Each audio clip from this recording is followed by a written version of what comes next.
Friday night should mean one thing for you folks. Talk West Virginia football with all of you, 8 o'clock Eastern time right here at the Voice of College Football. We appreciate you all hanging out with us on a Friday night. Leave your comments and questions there in the live chat, and we will get to them as soon as possible in a recruiting week in which West Virginia landed 2 or 3 commits. We will review them very soon, very soon. As usual, we got Travis Kenobi here from Last Word on College Football.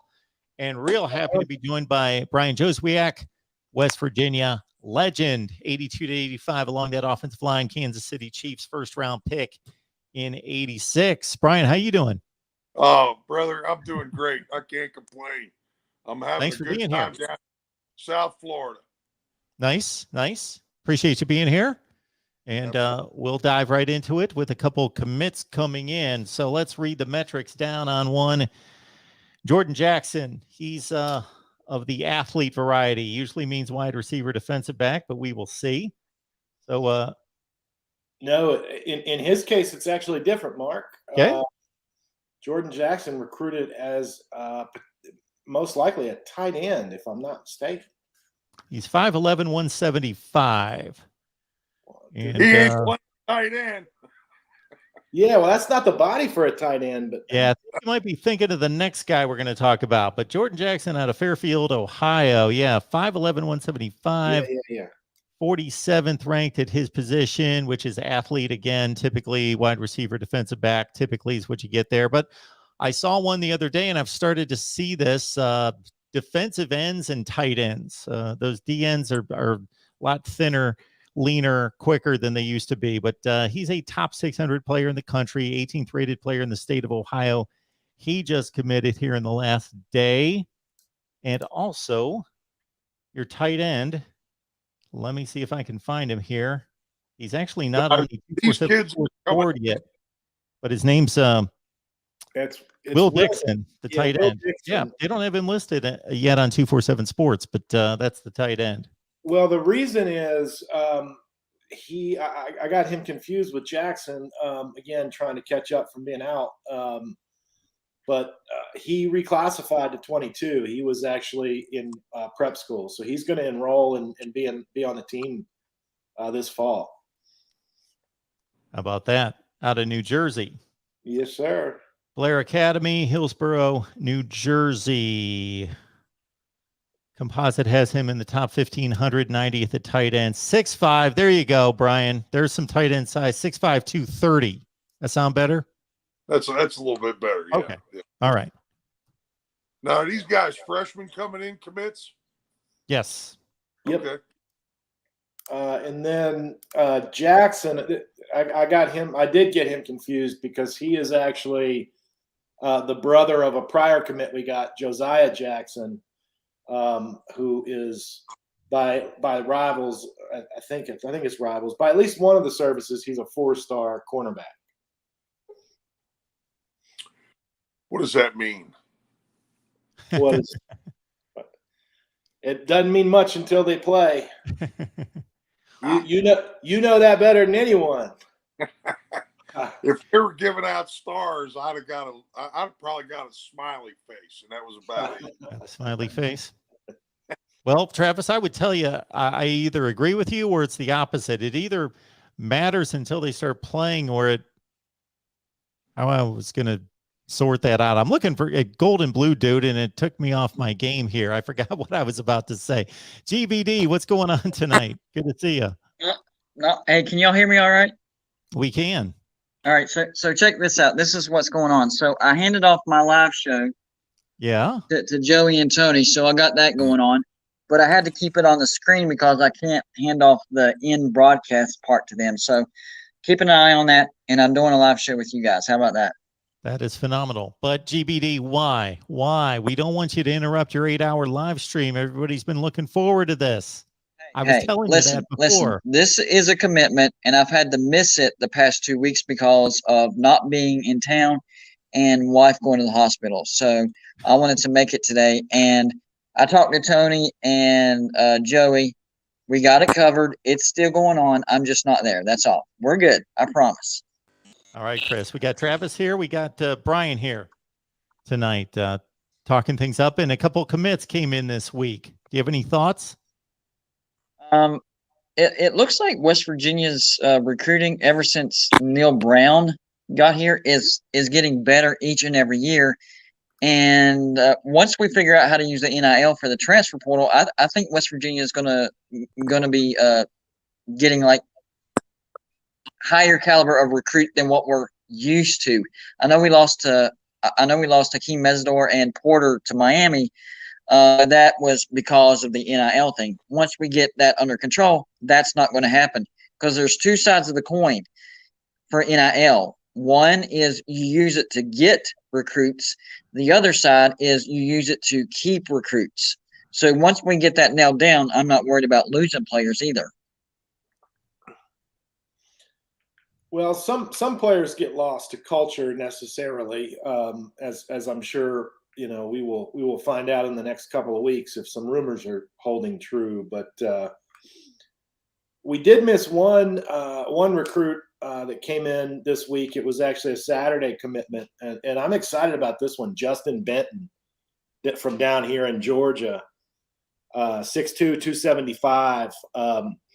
He is a bowler. I think 6'2" is an understatement. I think he's more like 6'3", 6'4". But one thing West Virginia has struggled with, at least the last 4 or 5 years, has been getting one of those bowling ball types in the middle of the line, and Justin Benton definitely fills that role. At least he has the body type to do it. You know what's funny about that? So all the experts were predicting him to commit to Georgia. And once it was found out that he was going to West Virginia, immediately Georgia fans tried to minimize it. Oh, well, he's a 3-star. We weren't really going hard after him. We were saving our, scholarships for the 4 and 5 stars.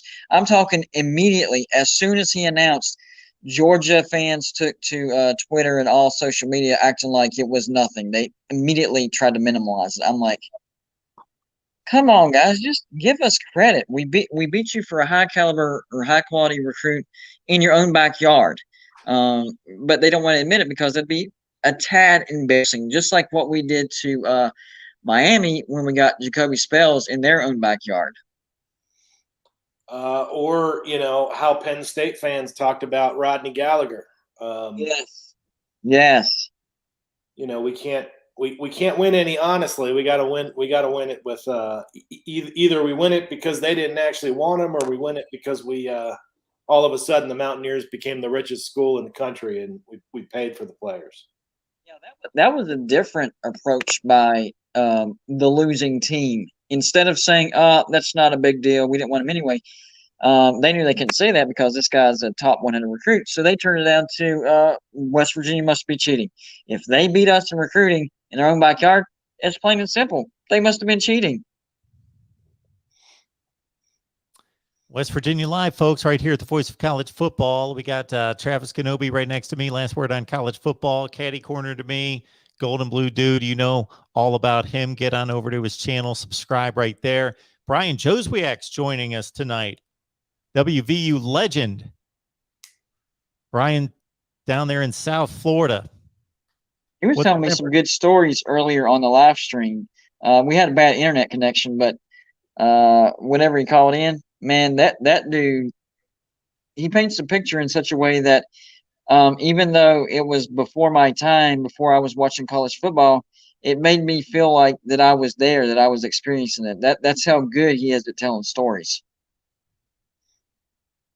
Good stuff. Head on over there, check out the stream. You can hey, it's just about wrapped up, but you can go back and watch what you missed. Hopefully we can get Brian on here and keep him on here. Did you really do it? That West Virginia internet's tough. Well, he's in Florida. Oh, that's right. He's in Florida. Florida internet. Hey, Brian, can you hear us? Oh, he's gone. Oh. He's gone. In and out. Well, you win some, you lose some. Gary, appreciate you, sir. You really do an 8-hour live stream? Yeah, it's actually still going on right now. I'm just not on it right now. That's something, man. That's a marathon of a day. It's ambitious. Well, you think that's a marathon? What about Mark Rogers doing a 24-hour marathon? He didn't. Did you do that, Mark? I was on for 20 hours. We did 24 hours. I took 4 naps and got 4 people to fill in for while I took like a 45-minute nap 4 times. Dang. But yeah, we did 24 hours to kick off the season. So we're going to try that again this time around. My strategy was, I figured, just like on Thursday night with Pitt and West Virginia coming up, that like the post game would last to maybe like 2 a.m. You know, people get done talking. You know, the game's going to be over at what, 11, something in that range. There's a Penn State Purdue game. Those are the 2 big games of the night. So I'll figure people get talked out about 2 a.m. So I'll come on live at 2 a.m. the day before. We'll take it all the way through. I could see the rationale behind that. It makes sense. Gave it a shot. People asked for 24 straight hours, so we gave it to them. But I cheated 4 hours. I don't know what kind of naps I got, because by the time you try to shut it down for an hour and sleep, yeah, they might have been 20 or 30-minute naps maybe. But then you're more Chris, worried about waking up than falling asleep. exactly. Right? Yeah, that was the struggle. Oh man. Yeah. Lou just had a 24-hour celebration whenever he hit 50,000, and he was giving suggestions on when he should start it, because whenever you start it, that's when you're going to end it the next day. Yep. And I think he had the best time to start and stop, and that's 7 or 8 o'clock in the morning. That's still early, but not too early to where you're kind of groggy, and it's not too late in the day to where you're battling through the day just to wake up, because the biggest issue would be getting through the night and sleep deprivation. So 8 o'clock, that's not too far into the day where you're starting to turn into a zombie, Well, yeah, it's a great point, because if you're used to staying up till midnight, 1 o'clock in the morning, then you only have to fight about the next 5-6 hours, as opposed to me. I'd been up all day and just start at 2 o'clock in the morning. So I'm already running on fumes, and then I'm trying to take it 24 hours after that. But Chris, Man, I might be calling you on you to be a fill-in host for an hour and to give me a nap. Hey, that's how you learn, man. Now you know what not to do. But I might just be stupid enough to try that cycle again. We'll see. Well, now you have extra help. I'll definitely help you out if you want to do a 24-hour, like not just an hour. Like I'll do a chunk for you if you need me to. Seriously. Well, I appreciate it. All right. I'm trying not to screw it up too much. Oh, I trust you, man. I trust you. Well, where do we go from here? I'm looking for comments and questions there in the live chat. Tim Prangley, I just saw him comment over on the live stream, so he's going back and forth. Yeah. He's supporting double duty. Yes, he does. Good man, Tim. He's all over the place. And he's a USC fan too, so I'm really impressed with his the support he's giving Golden Blue. It's not like he's a West Virginia fan, support the West Virginia fan. He's a USC fan, and on top of that, I've been making some videos about Lincoln Riley that haven't been positive. I'm going to do the other side of the coin. I'll do USC story, but he hasn't unsubscribed yet, so that's loyalty right there, and I appreciate that, Tim. Now that said, yeah, he might be able to give you a little scouting report on Keaton Slovis for the Pitt game. Yeah, I think he called in on one of my live shows and talked about it, and I asked him point blank. So Keaton Slovis and JT Daniels, they're actually going to go head to head. I said, in your opinion, you've seen them both as a USC fan. You really don't have a dog in the fight because they've moved on. Who's the better quarterback? Without hesitation, he said, by far, without a question, JT Daniels. He said JT Daniels is pretty much a pro quarterback playing the college game. His only issue that everybody has talked about over and over again is injuries. With Slovis, his timing is not where it needs to be. His arm strength as far as putting it in a 50-50 position down the field is not exactly where it needs to be, and he rushes his reads. So without hesitation, he took JT Daniels, not even thinking. I agree. I've seen enough. I agree. And I think it was a great analysis by him as well.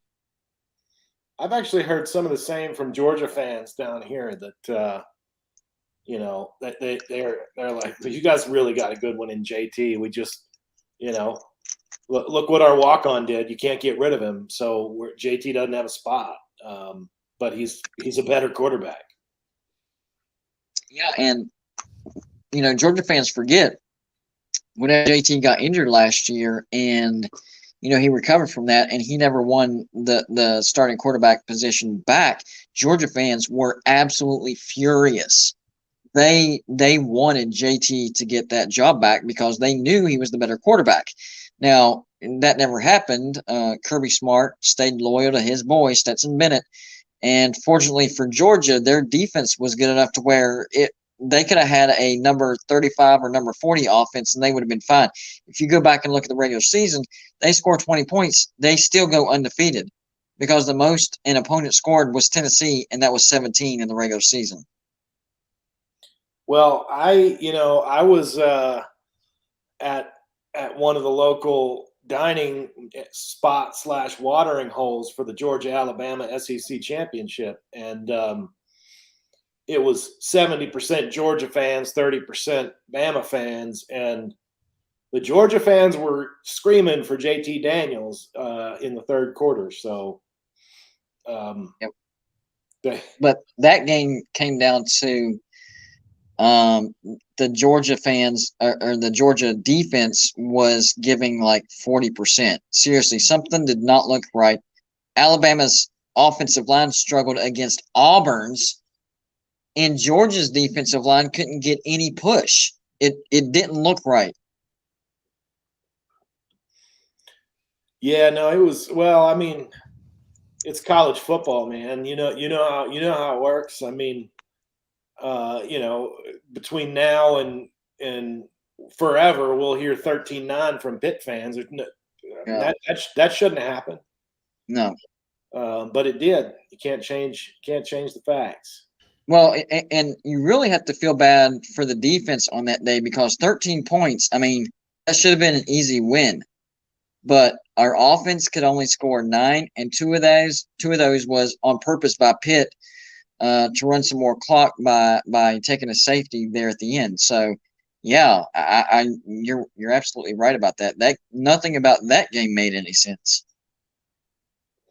Yeah, well, and Pat McAfee, automatic guy, until that game too. So it's just weird the things that could have been. Yeah, that one's always going to be a tough one to think about because. Even not just West Virginia fans, but pretty much everybody from any fan base that I've ever talked to said, hey, if West Virginia would have gotten to the national championship, they would have won. And I think they solidified that by crushing Oklahoma, the Big 12 champs, in the Fiesta Bowl. Yeah. Well, I've got one of the things that I'm working on right now. I don't know if you've seen any of the articles yet, but I'm working on a sort of a 10-part series. It's a countdown of it's called Mountaineer Moments in Adversity. And the theme that I've chosen to take for this season, and I hope things happen to bear it out and I don't just look like an idiot in game 4, but it's really that I think it's West Virginia's time to finally overcome the adversity that started with our move to the Big 12, and we really haven't even overcome that challenge yet. And Neil Brown has faced his own adversity his first 3 years, and I just get the sense that he's starting to feel that West Virginia culture. And part of that is inspired by Wolfman and sort of how he talks. And he's like, guys, we're Mountaineers. That's what we do for a living. We climb mountains. So I've got a 10-parter, and one of the games is going to be the Oklahoma game, and sort of recapping that because everybody doubted it. You show the map of the country, and it's which state thought we were going to win, and we were the only one. Yeah. Well, and for Neil Brown, the first thing he said he wanted to fix at West Virginia was the defense, because when he got to West Virginia, it was the defense that was losing us games. We had to score 50 points to have a chance to win a game because that's how much we gave up. So now that that's fixed, and it's actually been fixed for a couple of years, but he's finally realized he needs to work on the offense. And to me, the weird thing is this offseason showed me that whenever Neil Brown does actually realize there's a problem and then addresses the problem, he's really good at making decisions. I think for whatever reason, he thought that what he was doing prior to this year was going to work. Eventually, it was going to work. But after 3 years, there's no progress, and the offense is regressing, and he finally decides to make moves. They were great moves. I mean, going out and getting Graham Harrell from USC, then in comes JT Daniels because of that. We got some pretty good transfers from on the offensive side of the ball. His biggest flaw was not recognizing what he needed to do sooner. Once he recognizes it and actually does something about it, they were pretty good decisions.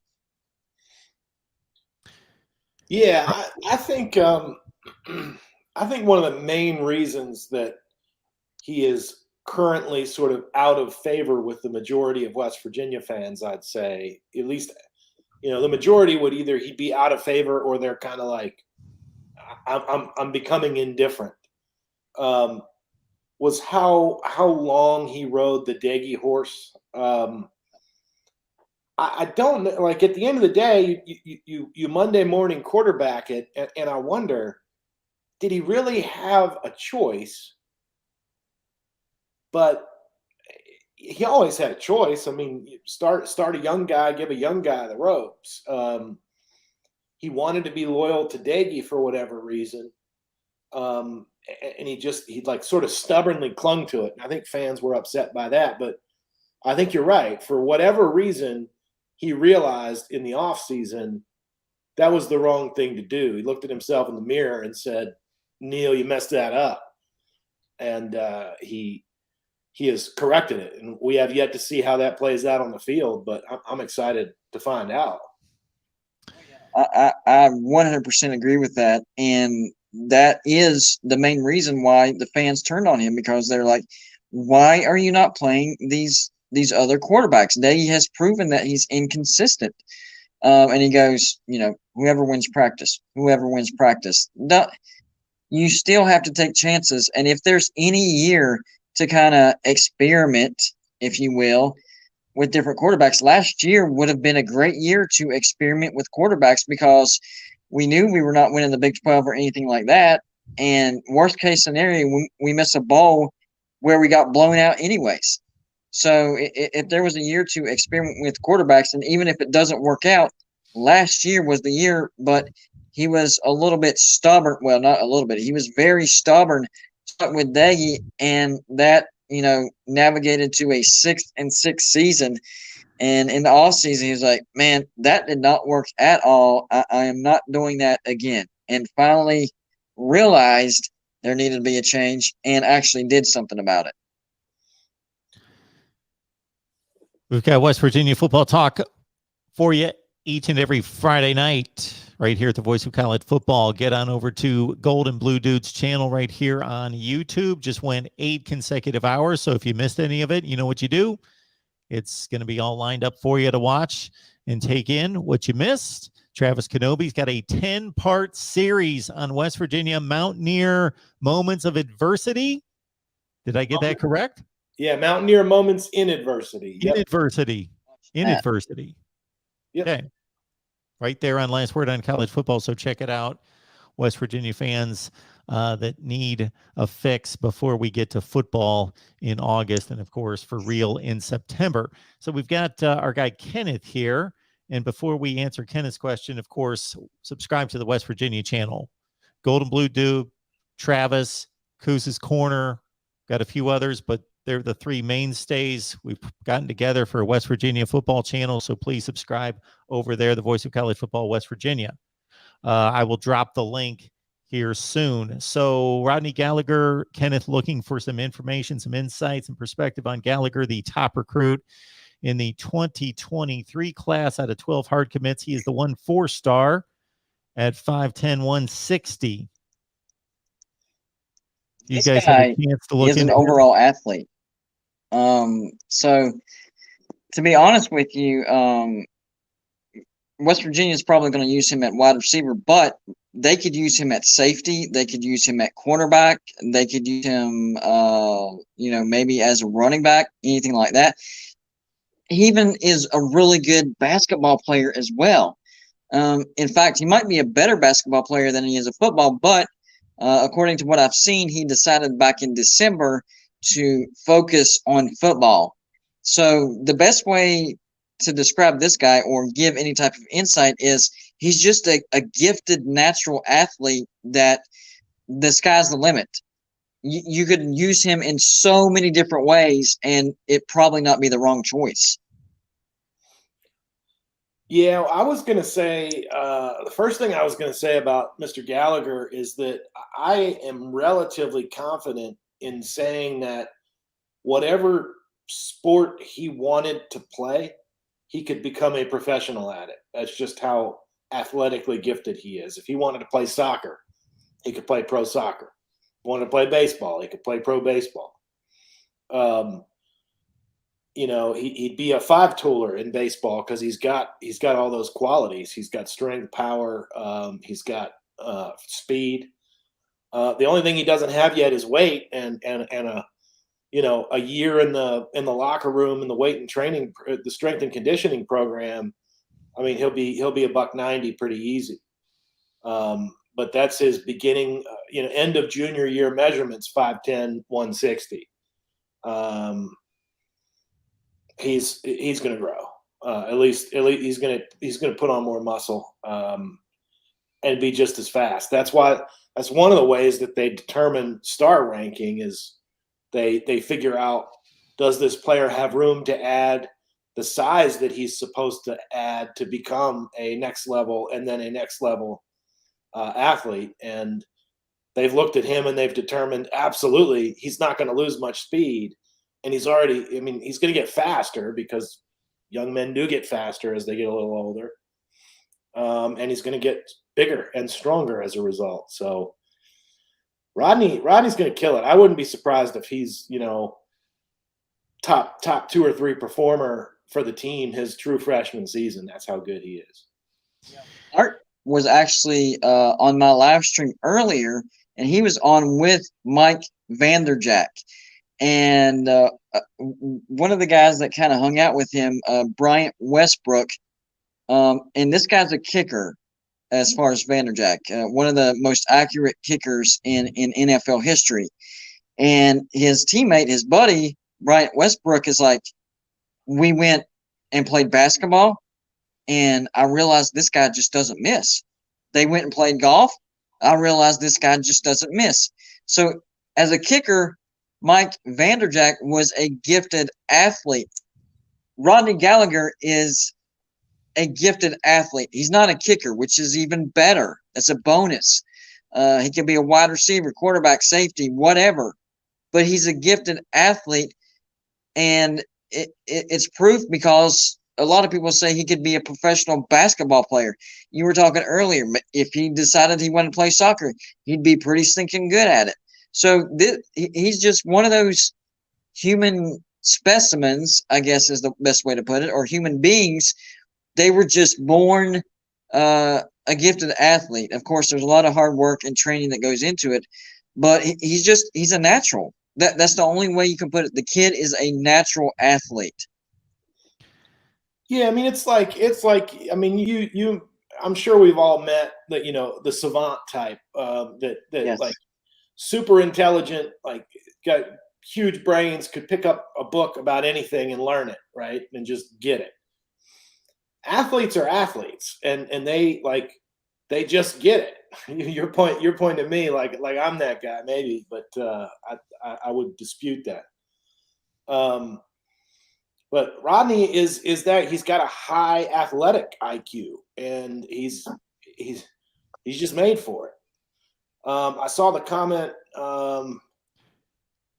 from Web Security sort of talking about the opposite, and he makes a good point. Walk-ons come in and they're 300 pounds, and they go through summer workout, and you realize, man, 50, 60 pounds of that was just fat. Like it wasn't doing anything, and then they end up being 240 and they quit.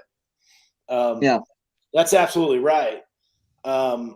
This guy is not going to lose weight. He's 5'10", 160. He's gonna gain it. He's going to gain it through strength and protein. That's what those lean body types do. That's their natural progression. what are they projecting him to? Like around 190 or closer to 200?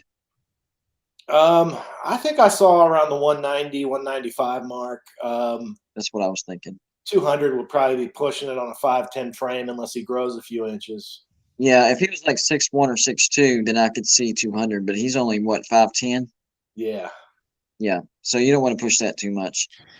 And West Virginia definitely has the nutrition and recovery center for him to do that. One of the things that impressed JT Daniels, we all know that he's injury prone, was the recovery. We have a great rehab facility, but you don't want to get to that point. You want to avoid the rehab, and the best way to do that is have a great recovery. That way you don't put yourself at risk for an injury to where you have to rehab. So, even that's going to help Gallagher gain the weight that he needs to gain. We've gotten to this narrative a few times in the offseason that's on the screen from Johnny Hall right now. Who wants to take this one on? Because, of course, it's incorrect and needs to be corrected again. He did have the starting job at Georgia. Yes, he did. Twice. Yes. He won it twice. Correct. He did not lose it to Stetson Bennett. No, he got injured. Stetson Bennett took over. The head coach was loyal to the guy who got him there and finished out the season with him. Because if you're winning all your games, why make a change? Unless you that's true. Now, for some reason, I might be incorrect about this, but didn't JT Daniels never lose a quarterback battle since he's gone to college? Correct. Yes, that's what I thought. He didn't lose to Slovis, and he didn't lose to Bennett. So that narrative that's out there is factually false. He's never lost the starting quarterback position to anybody. The only reason he, quote, lost his job was because he got injured. That's it. And with the Georgia scenario, like Mark just alluded to, whenever he did recover, Kirby Smart was just like, nah, we're in a groove with Stetson. If he gets injured, then you get it back. But he didn't actually lose it. He got injured. Yeah, won the job as a true freshman at USC in a season in which he was actually a high school senior who reclassified. So he's a 17-year-old winning a starting job at USC. Cannot think of, he's off the top of my head, the guy that actually was the second stringer ahead of Keaton Slovis. So anyway, then in the 2018, 2019, JT Daniels gets hurt out of the gate. Keaton Slovis eventually takes over, finishes out. Daniels on to Georgia. Took him a while to get healthy. So he was not ready at the start of the season. Once he was ready to play, halfway through that 2020 season, they inserted him. They took out Stetson Bennett. They put him in. He finished out the season, won all the games, threw for 400 yards in the Peach Bowl, won the job the next year, started against Clemson in game 1, got hurt the next week. Stetson Bennett took over. That's how it went. Yep. So we've got that. We've got that pretty much bulleted and wrapped up and delivered to you with a bow.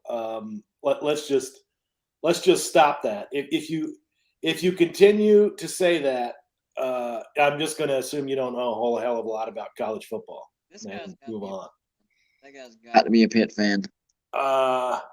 Those Country Roads uniforms are fire. They're absolutely sick. Best alternate uniform I've seen so far. I don't like the grays at all. This uniform is absolutely amazing. I don't like them think there too. should be alternate uniforms, and I would suspect that at some point that design gets incorporated into the regular uniform combo. Well, When it's a white jersey, so that could be an away combo, and then if they could figure out how to flip the colors on the jersey to where it's either blue or gold, then you'd have yourselves a home uniform combo. Well, they already said, I think, that they were going to make a home version of that uniform for the 23 season. And then they're going to have, unfortunately, I don't think they're going to have replicas available for sale unless they surprise us until 2023, which is a little disappointing and frankly, I think kind of a missed opportunity, particularly with them opening up custom jerseys so you can get your favorite player on the jersey and the player will get a little cut of that. If they started selling those now, it would do great. Right, exactly. But the one of the coolest things about it was when I first saw the video and looked at it, the lines on the jerseys, like you kind of think, man, that looks like lightning. And then you get the close up and you're, oh my goodness, those are the country roads we're singing about right there. Dude, you literally just called it. I did a video on the uniforms and I didn't research it, and I just thought, oh, that looks like lightning. So in the video, every time I described the stripes and the shoulder, I was like, and they stayed with the lightning theme. So in these stripes, there's more lightning. And so by the time I was done with the video and I put it out, and I see all the comments, dude, that wasn't lightning. That's the country reds from West Virginia. I was like, I didn't think to look into that. Like, that didn't dawn on me. Hey, I should look into what looks like lightning. That could be something else besides lightning. It didn't even enter my brain that that it could be anything else. It's a road, right? Is that the? It's basically the road map of West Virginia. It's got a bunch of different state and interstate highways. Believe it or not, it's on the blue, and the roads are white, so it does look like lightning with branches off of it. It really does look like lightning. Yeah, especially because with the terrain of West Virginia, it's the only state in the union that is completely within the borders of the Appalachian Mountains. I mean, it's not a flat state. You can't just build a flat road or in a straight road and put it in a straight line. So they look that way. And contrary to popular belief, there are 4 interstate highways in West Virginia. So yeah, we've got some of those too. But I will say, I didn't take that video down. I'm owning it. I am owning that mistake. I'm not going to take it down, even though hindsight's always 20/20. We all make them. Yes, sir. All right. Gary Lewis wants to know about the secondary. We know that there was a lot of attrition and defections from this secondary from 2021. He wants to know who's going to fill these corner spots, nickel corner spot this fall. Well, for the future, and I'm going to let Travis handle this, but for the future, I think our best corner is going to be Mumu, without a doubt. Even Coach, I think it's Harris is his name. He has a YouTube channel. He did a video on Mumu, and he gets beat sometimes off the line, but his recovery speed is so quick that it doesn't matter. So he's going to be really good, in zone, and he's going to be a weapon on the defense. So for the future, I'm not sure about this year, but for the future, Mumu is going to be the guy. Yeah, I think you and I have talked about this a lot, Chris, that frankly, may not have been the highest rated of our recruits last year, but I think that long-term Mumu is probably going to be the most impactful singular player, maybe other than Nico, because quarterbacks always impact the game more than anyone else. At least that's the perception. Charles Woods is definitely one of the cornerbacks, and that's one of the reasons why not as worried about the attrition as some others. The attrition really hurts depth more than it hurts starters. because, Nick Troy Fortune was a 13, 14, 15 game starter at West Virginia, and he transferred out, and you think, yeah, that's a crazy loss. What's a starter doing leaving? And he ends up going to, what was it? UTEP, right? He went to UTEP. UTSA. Okay, UTSA. But you're like, okay, so but then you look at, I don't put full faith in PFF grades because it's a +2 to a -2 sort of scale for each play, and then it adds up and it just has a cumulative effect. But it does tell you something. And whenever you look at the PFF scores for West Virginia players last year, Nick Troy Fortune was second to last on all defensive players who had logged more than 10 snaps. Charles Woods was second from the top, and we had 35 defensive players on that list. So that's a pretty wide gap. You got number 2 and to number 34. Charles Woods changed the dynamic of the defense once he joined as a starter. Charles Woods is definitely one of your starters. As for the second one, I'm excited about Ajayi coming in as a transfer. Don't know if he'll sort of step in right off the bat. But I do like what Andrew Wilson-Lamp showed in the spring. And he was a highly rated recruit coming out of high school himself. So has earned himself a reputation coming into West Virginia, and was a defensive sort of scout team player of the week several times last year. And in the spring game, he really locked it down over there. He got beat once or twice, but it wasn't because he was out of position. It was just because he lost the jump ball, and that happens sometimes. Charles Woods definitely, Ajayi or Wilson-Lamp probably at the other spot. Nickel, if I had to guess, I'd say it's probably going to be Marcus Floyd, who's sort of he can play any of the safety spots. So he's going to be playing more downs than just as the nickel back. But when we throw that alignment out, he'll probably be the nickel. Marcus Floyd's a pretty rangy guy. Had a great career at Murray State, and just like Charles Woods had a great career in D2, it looks like Marcus Floyd is going to be the next iteration of that. But that being said, one of the areas of the Mountaineer team that I'm most concerned about is cornerback, because we've seen what Charles Woods can do on the field in the old gold and blue. We have not seen the rest of them yet. So this is me speculating as to who ends up doing well and how well they do. But they have enough bodies. They have 7 cornerbacks. 2 of them, 2 of them 4-star guys, 3 true freshmen, 1 redshirt freshman, 3 seniors. So somebody's going to step up. Competition makes somebody better. Yeah, I also think that they'll use Jasir Cox. I know he's a linebacker, but he's a hybrid. But I think they can use him in some packages as well. I'm going to jump back over and wrap up the live stream, but I wanted to give y'all some support this evening because I know I've missed a couple weeks because of being out of town and health and stuff. So we'll be back full force next week, guys, I promise. Appreciate it, Chris. Go wrap it up. Thanks so much, man. All right. Have a good rest of the show, guys. Thanks. Yeah, take care, man. The one and only Golden Blue dude. So get on over there. Manny is asking us, I'm a sucker for the past. If you all could predict the future, okay. Does Rich Rod ever get a second chance at coaching at West Virginia? I feel it will never happen, but here's to living in the past like Uncle Rico.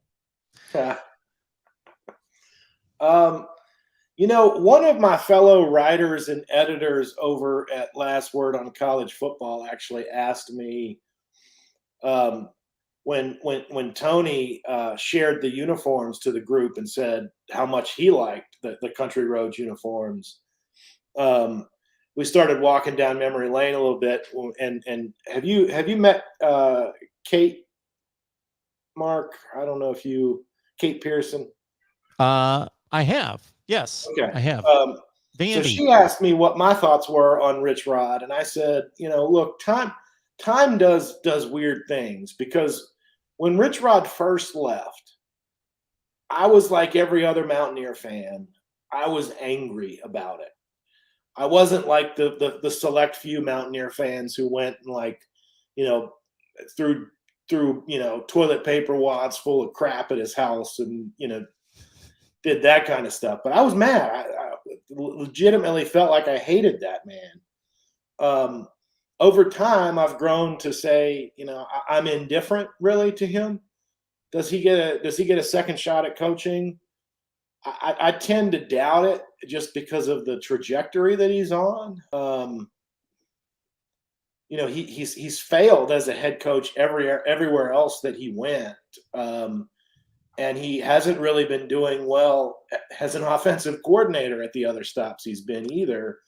And some trouble has followed him around. So unless you can't help it, and the alumni who are shelling out money say, we got to bring Rich Rod back, it's not going to happen.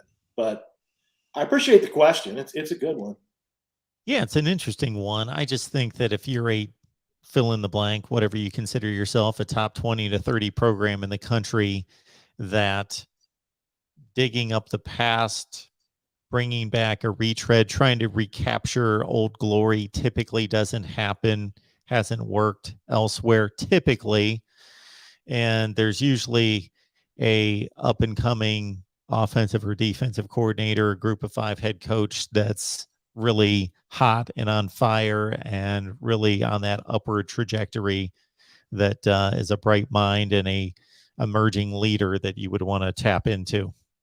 Yeah, and Rich Rod was kind of that guy, right? I mean, his sort of relatively unique iteration of the spread was he added some bells and whistles to it that hadn't been seen before.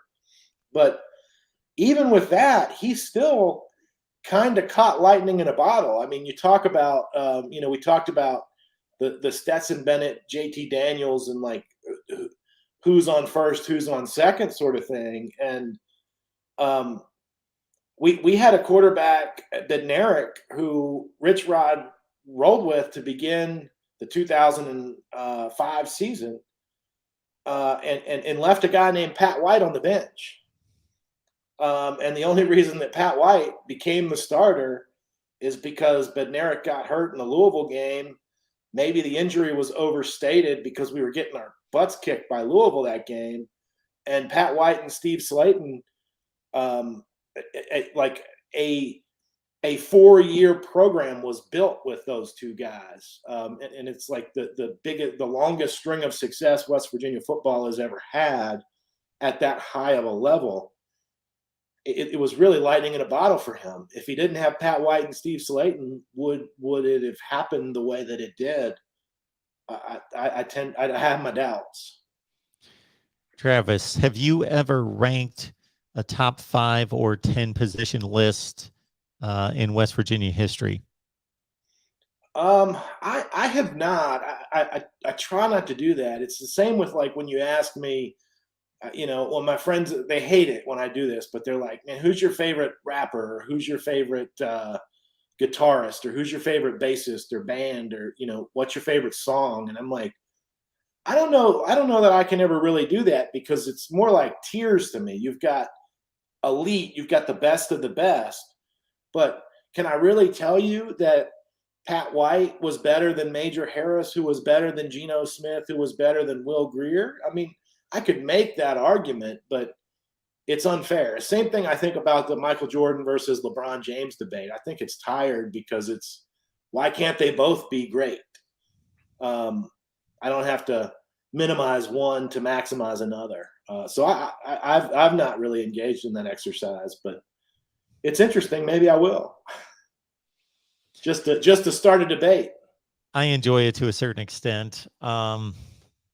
It's difficult for me to compare eras, especially when they're drastically different eras. And that's when you get caught in the exercise of trying to compare statistics that really aren't comparable because of different eras, styles of play, uh, positions that have transitioned and transformed and been revolutionized and changed considerably, and all those things that have changed throughout the history of college football, and trying to make those comparisons. So I typically stick to the comparison of how great was that particular player against his era, not trying to compare a 1950s player to a 1990s player, for example. Is that is that some of your ESPN baseball advanced stats training coming out, like the ERA plus sort of OPS plus sort of metrics? Could be. I enjoy that. Yeah, Rich Rod was lit at WVU. Kobe, Daniel's going to try to make it happen anyway. He's trying to bait you. I don't see how Kobe Bryant's better than Jordan and LeBron, and I'm not an NBA guy, so I'm not going to get into that fight. But Kobe's great too. Kobe was great too. Of course he was. Yeah. He had to take a lot more shots to be as great as he was, but that is what it is. But Kobe had a great game. Can't say anything bad about him. Absolutely. All right. This is our West Virginia show, folks, and we would like to keep this going for a long time. And one of the major ways in which you can help us do that is to subscribe to the channel, West Virginia channel, here at the Voice of College Football. So please check it out and get on over to Last Word on College Football and check out Travis's work. Let's pull up the banner. There you go, lastwordoncollegefootball.com, and Travis's work on West Virginia. So be smarter than everybody else in the room. Read Travis's work. Or dumber, whichever way you want to look at it. The one thing I don't do that others do is I really try not to write the clickbait style articles that have dominated sports media over the last several years. For better or worse, I mean, fortunately, that's not what I do as my main job, so I don't derive my primary income from it. Otherwise, I would be writing clickbait probably. Yep, I hear you on that one, because it's the same in video work, where the clickbait is sometimes often the way to go if you want to go viral, but you're not going to find any clickbait on my channel. So you will just no cat videos, Mark. No cat videos. Now, that's a whole different thing. If I see some kind of, cat doing backflips, if that's going to boost the channel, we may go that route sometime. But I will not sucker you in with clickbait college football titles. How about that? We won't do that. Always right, Travis. Appreciate you being here. Yeah, happy to be here. It was a couple weeks off for me, so glad to take the mantle back up for a little bit and fill this last 10 minutes of air that GBD wasn't on. Very cool. No, Roger. No Arch Manning clickbait videos. Nope, those don't exist on my channel. But we appreciate everybody being here. Texas is back. We are going to turn this right back around, and I'll be taking your calls in just a couple minutes as soon as I can turn this around and get right back. Travis, have a great weekend, and we will see you soon. Yeah. How about it, Mark? Take care.